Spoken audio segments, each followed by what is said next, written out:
Daily Bible Time, Dominic Steele, Monday morning. Thanks very much to those who have spoken to me or messaged me about yesterday's talk at Village Church on divorce. If you did miss it, I do want to encourage you to head over to the Village Church YouTube or Facebook channel. It's an important talk for us in our church cultural context. Now, we're changing things up on Daily Bible Time today. After 10 chapters in the book of Acts, we're going to take a break from Acts. We'll come back to it a little later in the year, but we're going to switch over to the Old Testament book of Isaiah for a season. And I have been wanting to study Isaiah on Daily Bible Time for quite a while now. I wanted to spend some time for me in the book of Isaiah. I think it's actually going to be good for me and good for us. The book starts with these verses. Isaiah chapter 1 verse 1, the vision concerning Judah and Jerusalem that Isaiah the son of Amos saw during the reigns of King Uzziah, Jotham, Ahaz, and Hezekiah of Judah. Listen, heavens, pay attention, earth, for the Lord has spoken. Wow. As Barry Webb says, these opening verses stand as a title for the book as a whole.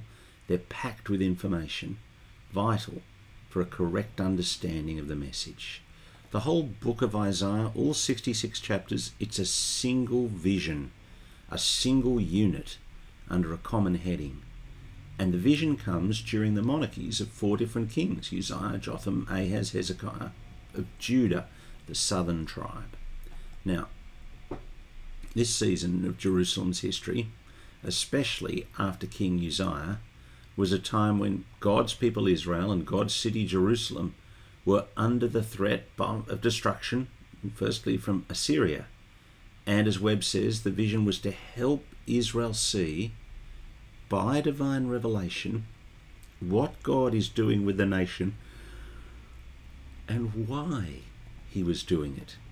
And actually that everything that's going on, even though it's difficult, stressful, incredibly under pressure, is under God's sovereign control. But the vision is going to turn out to be bigger than Jerusalem. The vision is actually going to embrace all nations and go on all the way to the end of time. Now just think about this opening sentence, verse 2. Listen, heavens, pay attention, earth, for the Lord has spoken. As the commentator Webb says, these words, they're like the first stirring chords of an overture to a great oratio. They summon us to listen to, and they give us the first indication of the character of the work we're about to hear. And the vision is big. 66 chapters, but actually it's conceptually big. It starts with the call to heaven and earth to listen. And Webb points out it ends with heaven and earth being so affected by what they hear and see that they are transformed into new heavens and new earth. Isaiah chapter 65. It's about renewal on a massive scale, the recreation of the universe. And I'm just following Barry Webb here. He says Isaiah's vision starts with the historical Jerusalem of his day, corrupt and under judgment, and it finishes with the end-time city of God, the new Jerusalem, the joy and delight of the whole earth. It's God's dealings with his people from the 8th century BC right through to our time and beyond our time. The sweep of the vision is huge. It's a vision as big as the mind of God himself. Now, if I can just speak personally for a minute, I've been teaching at Village for 20 years, and actually I've avoided I've avoided the massively important book of Isaiah. Avoided it because I didn't think I was wise enough. I didn't think I was adequate enough to do it justice. But it is arguably one of the most important books of the Old Testament. And so it does need to be taught on.